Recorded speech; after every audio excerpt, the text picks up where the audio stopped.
Hello friends, आज की class में मैं आपको हिस्ट्री सैक के पेपर पॉपुलर कल्चर के एक इम्पोर्टेंट क्वेश्चंस के बारे में बताऊंगी। तो चलो शुरू करते हैं। हमारा क्वेश्चन है कि लोक संस्कृति को परिभाषित कीजिए और यह अभिजात संस्कृति से किस प्रकार भिन्न है। हमें लोक संस्कृति को परिभाषित करना और हमें बताना है कि यह अभिजात संस्कृति है, जो उच्च संस्कृति है, जो शिक्षित संस्कृति है, ये लोक संस्कृति से किस प्रकार अलग है। तो हमारा प्रस्तावना है कि संस्कृति क्या है। देखा जाए तो संस्कृति का सीधा सा अर्थ होता है जीवन शैली, अर्थात खान पान, रहन सहन, वेशभूषा। ये सारी हमारी संस्कृतियां हैं। संस्कृति को हम निम्न प्रकार से देख सकते हैं, जैसे सामूहिक संस्कृति उसे कहा जाता है जब वह बहुत सी संस्कृतियां मिल करके एक नई प्रकार की संस्कृति को जन्म देती हैं। अगर भारत जैसे देश को देखा जाए तो यहाँ संस्कृति नहीं, संस्कृतियाँ हैं, क्योंकि यहाँ अलग अलग भाषा विशेष के लोग रहते हैं तथा उनका अपना खान पान, रहन सहन सब कुछ भिन्न प्रकार के हैं। परंतु भारतीय संस्कृति में कुछ चीज़ें यहाँ के रहने वाले लोगों की एक समान है, जैसे परिवार का ढांचा, ईश्वर में विश्वास, जाति व्यवस्था आदि। संस्कृतियों को दो भागों में बांटा जा सकता है। पहला है लोक का अभिप्राय सर्वसाधारण जनता से है, जिसकी व्यक्तिगत पहचान ना होकर सामूहिक पहचान है।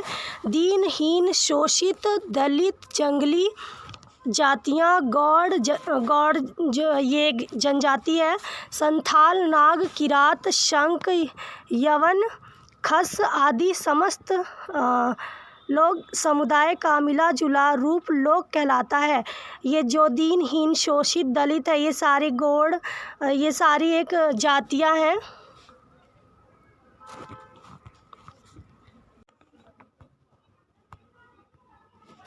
इसका सेकंड पॉइंट है, देखने में इन सब का अलग अलग रहन सहन है। वेशभूषा, खान पान, पहनावा, चाल व्यवहार, नृत्य, गीत, कला, कौशल, भाषा आदि सब अलग अलग दिखाई देते हैं। परंतु एक ऐसा सूत्र है जिसमें यह सब एक माला में पिरोई हुई मोतियों की भांति दिखाई देते हैं। यही लोक संस्कृति है। बेसिकली लोक संस्कृति हम उसे कहते हैं जो असभ्य है, अशिक्षित है, मतलब इनका वर्ग ज़्यादा पढ़ा लिखा नहीं होता है। थर्ड पॉइंट है, लोक संस्कृति कभी भी शिष्ट समाज पर आधारित नहीं होता, बल्कि शिष्ट समाज लोक संस्कृति से प्रेरणा प्राप्त करता है। अगर आसान शब्दों में कहा जाए तो लोक संस्कृति वह संस्कृति होती है जिसके कोई निश्चित नियम नहीं होते। जैसे संगीत को अगर उदाहरण के तौर पर देखा जाए तो इसके बहुत से नियम होते हैं, अर्थात सुर, रामग आदि, परंतु लोक संस्कृति में यह नियम मुक्त हो जाते हैं।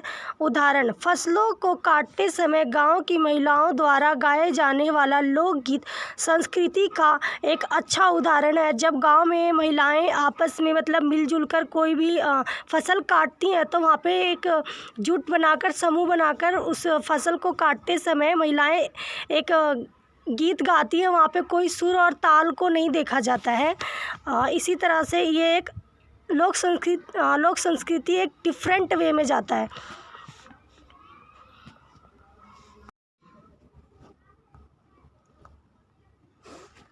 अब हम यहाँ पे अभिजात संस्कृति और कुलीन संस्कृति के बारे में जानेंगे। कुलीन संस्कृति बहुत उच्च और बौद्धिक संस्कृति है। यह सर्वाहारी और लोकप्रिय संस्कृति के रूप में स्वतंत्र नहीं है। अभिजात वर्ग की संस्कृति बहुत कम पैमाने पर है और इसकी संरचना सीमित है। यह कभी भी लोकप्रिय संस्कृति से हाशिए पर है, लेकिन हमेशा लोकप्रिय संस्कृति पर प्रभावित होती है।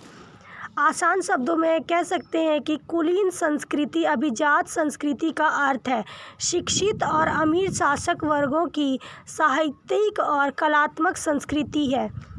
अब अभिजात संस्कृति विश्वविद्यालय, पुस्तकालय, कॉफ़ी हाउस आदि वह कुछ तरीके हैं जहां कुलीन संस्कृति को मान्यता दी जा सकती है।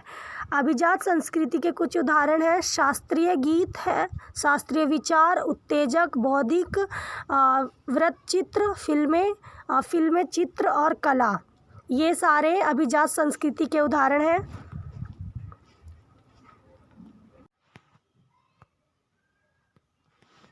अब हम यहाँ पे लोक संस्कृति तथा अभिजात संस्कृति में अंतर देखेंगे कि लोक संस्कृति में क्या अंतर होता है और अभिजात संस्कृति में क्या अंतर होता है।